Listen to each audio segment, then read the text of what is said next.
ന്യൂസിന്റെ സ്പെഷ്യൽ സ്റ്റോറിയുടെ പുതിയൊരു എപ്പിസോഡിലേക്ക് അവർക്ക് സ്വാഗതം. ഞാൻ നിൽക്കുന്നത് കേരളത്തിലെ തിരുവനന്തപുരത്തെ പ്രധാന വിനോദസഞ്ചാര കേന്ദ്രമായ ആക്കുളത്താണ്. വേളി കായലിന്റെ ഭാഗമായ ആക്കുളം കായൽ സ്ഥിതി ചെയ്യുന്നതും ഇവിടെയാണ്. നമുക്കത് കാണാം. ആക്കുളം ടൂറിസ്റ്റ് വില്ലേജും ആക്കുളം ബോട്ടിംഗ് ക്ലബ്ബുമാണ് ഇവിടുത്തെ പ്രധാന വിനോദസഞ്ചാര കേന്ദ്രങ്ങൾ. ആക്കുളം ടൂറിസ്റ്റ് വില്ലേജിലെ ഏറ്റവും വലിയ ആകർഷണമാണ് ഇവിടെ നിർമ്മിച്ച ഗ്ലാസ് ബ്രിഡ്ജ്. ഇവിടുത്തെ കൂടുതൽ വിശേഷങ്ങൾ നമുക്കൊന്ന് കണ്ടറിഞ്ഞാലോ.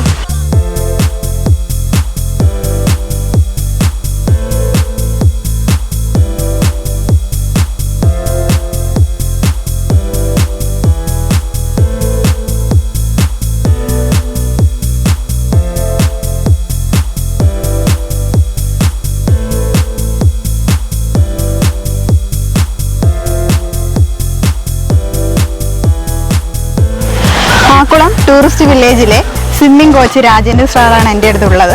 അപ്പോൾ സാർ, ഇവിടുത്തെ ക്ലാസ്സസ് എന്തൊക്കെ ഫെസിലിറ്റീസ് ആണ് സ്വിമ്മിങ്ങുമായിട്ട് ബന്ധപ്പെട്ടുള്ളതെന്ന് എക്സ്പ്ലെയിൻ ചെയ്യാമോ? ഇതിപ്പോൾ നമുക്ക് ഉള്ളതെന്നുള്ള കുട്ടികൾക്കും മുതിർന്നവർക്കും സമ്മർ വെക്കേഷന് രാവിലെ 3-4 ബാച്ചായിട്ട് 300-350 കുട്ടികളോളം ഇപ്പോൾ ട്രെയിനിങ് കൊടുത്തതേ ഉള്ളൂ. അത് കഴിഞ്ഞ് ഈവനിങ് ഇപ്പോൾ 5 to 6 മുതിർന്നവർക്കും കുട്ടികൾക്കായിട്ട് നൽകുന്നുണ്ട്. അതിൻ്റെ ചാർജ് വഹിക്കുന്നത് വെച്ചാൽ ഒരു മാസത്തേക്ക് 3500, 2 മാസത്തേക്ക് 4500 ഫീസ്. സ്വന്തമായിട്ട് സ്വിം ചെയ്യുന്നതാണെങ്കിൽ വലിയവർക്ക് മുതിർന്നവർക്ക് 120, കുട്ടികൾക്ക് 60 ആണ് 1 മണിക്കൂറത്തേക്ക് ചാർജ് വാങ്ങി. തിങ്കളാഴ്ച ദിവസം സ്വിമ്മിംഗ് പൂൾ അവധിയാണ്.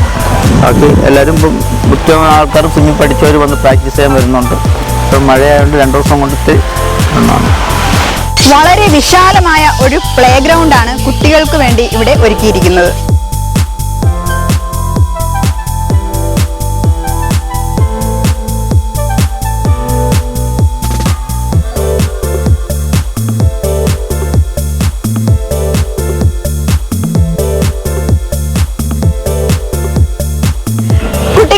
മ്യൂസിക്കൊക്കെ കേട്ട് ഈ പാർക്ക് മുഴുവനും ചുറ്റിക്കറങ്ങാൻ വേണ്ടിയുള്ള ഒരു മിനിയേച്ചർ ട്രെയിനും ഇവിടെയുണ്ട്.